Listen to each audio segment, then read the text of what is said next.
Assalamualaikum warahmatullahi wabarakatuh. Kali ini kita akan menjelaskan sedikit materi tentang pembelajaran pendidikan agama Islam.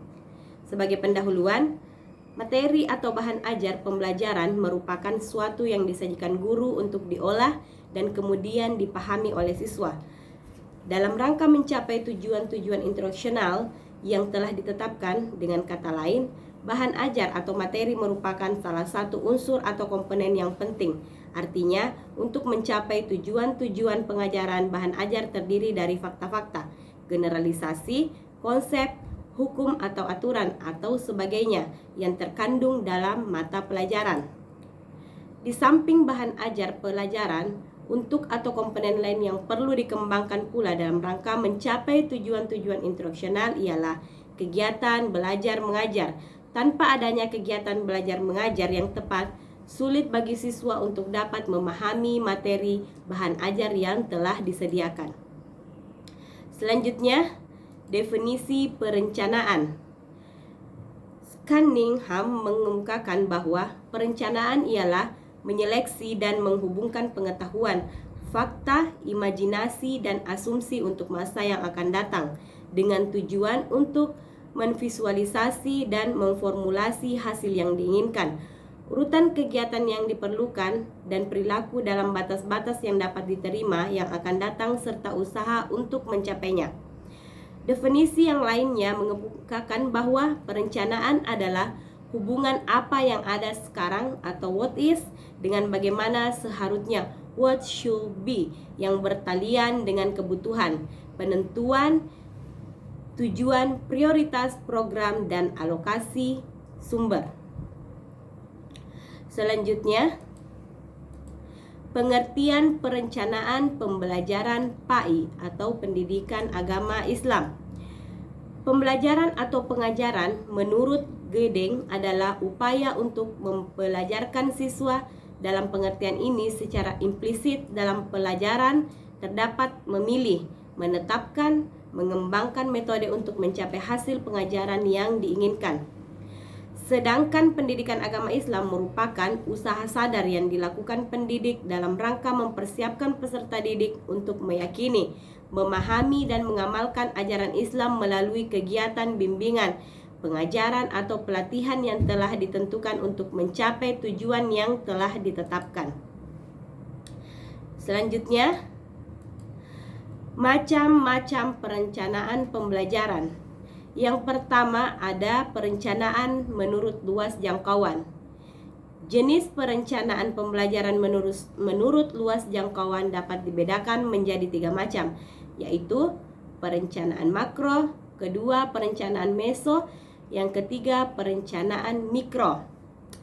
Adapun perencanaan pembelajaran yang kedua yaitu perencanaan menurut tingkatannya. Jenis perencanaan pembelajaran menurut tingkatannya dibagi menjadi 3 macam, yaitu perencanaan strategis, perencanaan manajerial, dan perencanaan operasional. Yang ketiga yaitu perencanaan menurut waktu. Berdasarkan kriteria waktu, ada 3 macam perencanaan, yaitu perencanaan jangka panjang, perencanaan jangka menengah, dan yang terakhir perencanaan jangka pendek. Selanjutnya, materi pembelajaran PAI. Materi pembelajaran PAI apabila dilihat dari segi pembahasannya, maka ruang lingkup pendidikan agama Islam yang umum dilaksanakan di sekolah adalah pengajaran keimanan.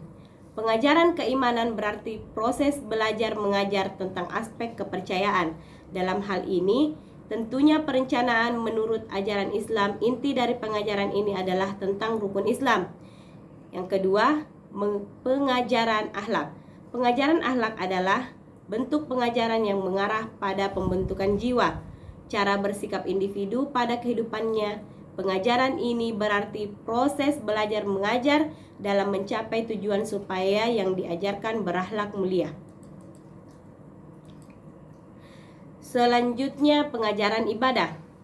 Pengajaran ibadah adalah pengajaran tentang segala bentuk ibadah dan tata cara pelaksanaannya. Tujuan dari pengajaran ini agar siswa mampu melaksanakan ibadah dengan baik dan benar. Yang selanjutnya, pengajaran fikih. Pengajaran fikih adalah pengajaran yang isinya menyampaikan materi tentang segala bentuk-bentuk hukum Islam yang bersumber pada Al-Quran, Sunnah, dan dalil-dalil syar'i yang lain. Selanjutnya, pengajaran Al-Quran.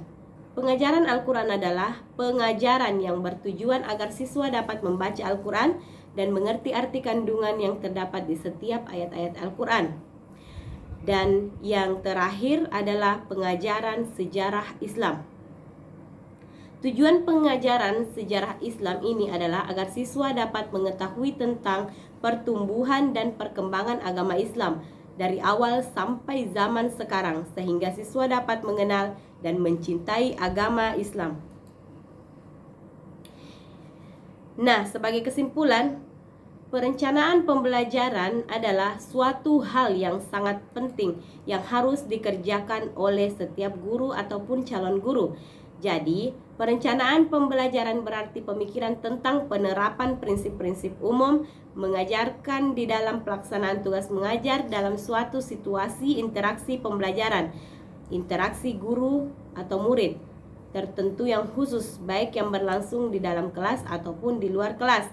Makin baik dipikirkan, maka makin baiklah persiapan perencanaan pembelajaran itu, sehingga bisa diharapkan makin baik pula dalam pelaksanaannya.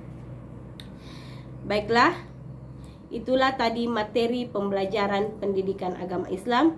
Mudah-mudahan bermanfaat untuk kita semua. Sekian dan terima kasih. Wassalamualaikum warahmatullahi wabarakatuh.